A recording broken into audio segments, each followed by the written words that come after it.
Jokowi puji Pangdam Jaya, Rizik insecure, Bohir bingung, ditulis oleh Nina Nur dari siwa.com. Kita paham kok, bagi para pengacau negara, masa pandemi ini merupakan kesempatan terbesar untuk bikin huru-hara. Ketika pemerintahan Presiden Jokowi disibukkan dengan urusan pandemi yang tidak pernah dialami sebelumnya, yang bikin sakit kepala semua pemimpin negara-negara di dunia, mereka justru senang. Karena mereka pikir saat inilah Presiden Jokowi lemah dan akan tidak berdaya mengatasi hal lainnya. Mereka pun memanfaatkan pandemi untuk menyerang Jokowi. Bisa kita lihat ketika lockdown dipaksakan untuk diterapkan di Indonesia. Namun mereka salah perhitungan. Ternyata Presiden Jokowi lebih piawai dalam mengkalkulasi situasi dan kondisi tanah air, sehingga cara lockdown tidak dipilih. Nah, begitu pula soal kepulangan Rizik Syihab, Imam Besar FPI ke Indonesia. Rizik sudah lebih dari 3 tahun disimpan di Arab Saudi, tanpa kerja tapi bisa bertahan hidup di sana. Semua TKI di Arab Saudi harus bekerja buat hidup. Lah ini cuma diam di rumah dan terima tamu-tamu. Pasti ada dong yang ongkosin hidupnya. Sang dalang alias Bohir sudah belajar dari kegagalan gerakan kami. Ternyata Gatot CS tidak bisa diharapkan buat menghimpun massa. Ternyata aksi deklarasi dan kemudian penyusupan ke demo-demo penolakan Omnibus Law itu tidak berhasil. Gatot sendiri bukan figur yang bisa menarik banyak massa. Walaupun sudah mulai menyinggung politik identitas pakai nama Tuhan, kami akhirnya layu sebelum berkembang. Oleh sebab itu, figur Rizik lah yang dipilih sebagai gantinya. Disusunlah skenario dengan pemeran utama adalah Rizik dan Anies tentunya. Sebuah kolaborasi yang gampang ditebak. Rizik harus disambut dengan meriah dari bandara hingga di jalan-jalan yang dilewati. Lalu Rizik harus bikin kerumunan massa, memperlihatkan bahwa Rizik punya kekuatan menghimpun massa. Sebuah show of force untuk menggertak pemerintahan Presiden Jokowi. Lalu kegiatan Rizik itu pun akan didukung oleh para politisi oposisi. Mereka sudah siap untuk mengangkat figur Rizik semulia mungkin dan mengangkat figur Anies setinggi-tingginya untuk menjadi saingan Presiden Jokowi yang nyata. Karena itu, selain di Jabodetabek, Rizik sudah siap untuk melakukan safari dakwah ke berbagai wilayah Indonesia. Semua disusun dengan pola mirip aksi 212. Jika Rizik sampai dihalang-halangi oleh pemerintah, para kadrun siap bikin demo yang menuduhkan kriminalisasi ulama, sekalian mendompleng demo Omnibus Law. Tapi apa yang terjadi?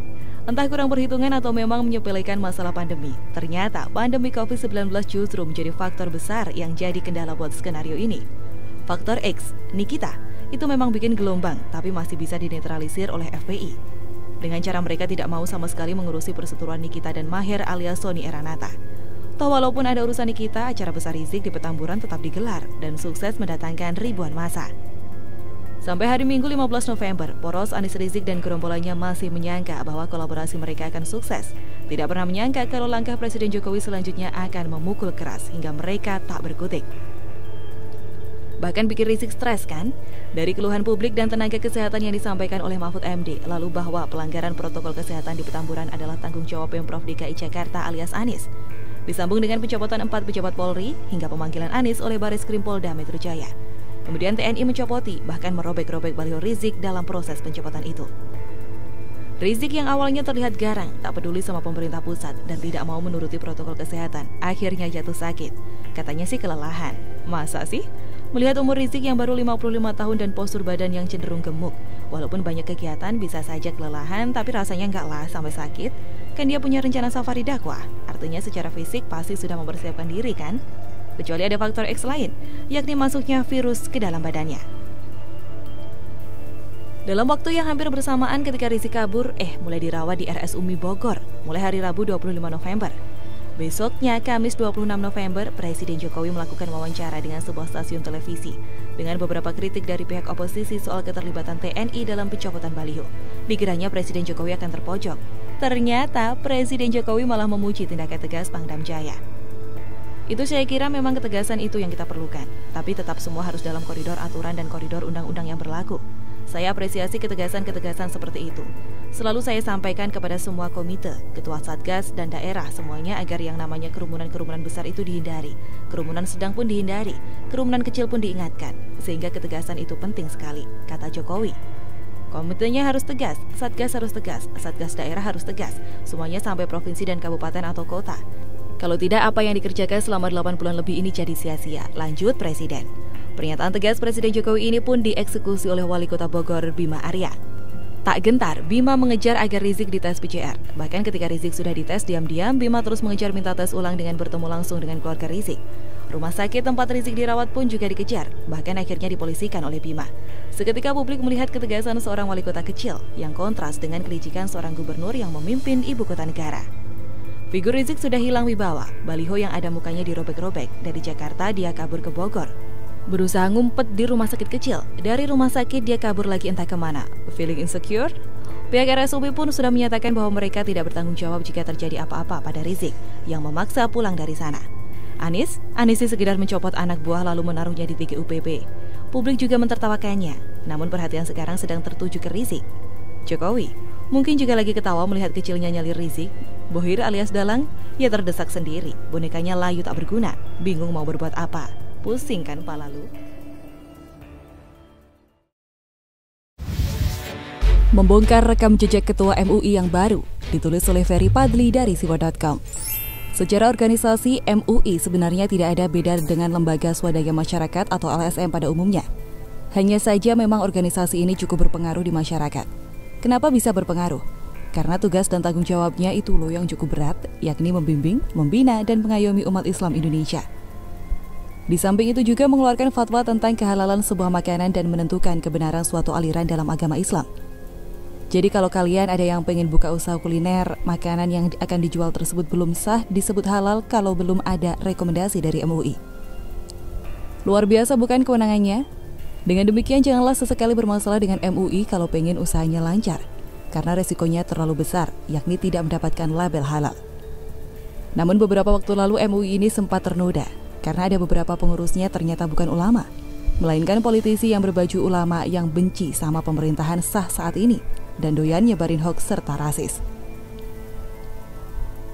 Mereka adalah Tengku Zulkarnain, Yusuf Martak, Din Samsudin, dan Bahtiar Nasir. Akibatnya, MUI yang sebenarnya bertugas membantu pemerintah dalam melakukan hal-hal yang menyangkut kemaslahatan umat Islam Indonesia, tidak ubahnya seperti PKS yang di dalamnya ada Mardani Alisera dan Hidayat Nur Wahid, yakni kerjanya tukang nyinyirin pemerintah melulu. Bersyukur sekarang MUI sudah punya kepengurusan yang baru. Yang keempat, kadrun itu sudah tidak lagi menjabat alias tersingkirkan. Lantas siapa ketua MUI sekarang dan bagaimana rekam jejaknya? Apakah dia kadrun juga seperti si Tengku? Berikut penulis coba paparkan. Ketua MUI yang baru periode 2020-2025 adalah Kiai Haji Miftahul Akhyar. Usianya sudah cukup tua, yakni 67 tahun. Memang kalau melihat usia ketua MUI sebelumnya tidak ada yang muda. Umur mereka rata-rata di atas 60-an saat mulai menjabat, seperti Kiai Ma'ruf, Kiai Sahal, dan Buya Hamka. Itu senior semua. Mudah-mudahan kedepannya akan ada generasi milenial yang memimpin MUI. Sama seperti Ma'ruf Amin, Kiai Miftah ini berasal dari NU.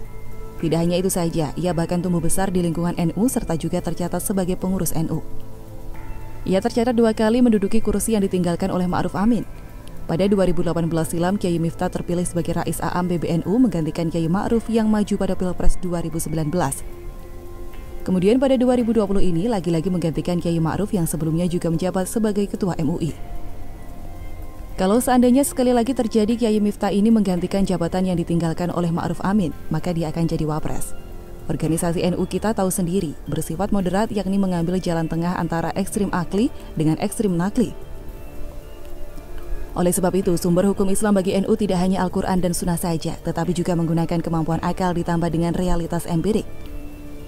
Kalau soal kebangsaan NU tidak bisa diragukan lagi, karena pendirinya sendiri, Kiai Haji Hasyim Asy'ari, adalah ulama yang pertama mencetuskan cinta tanah air sebagian dari iman.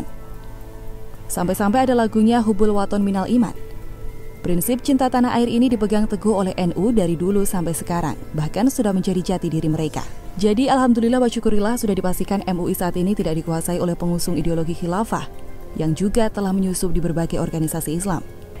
Soal latar belakang pendidikan agama, Kiai Miftah ini tidak bisa diragukan lagi.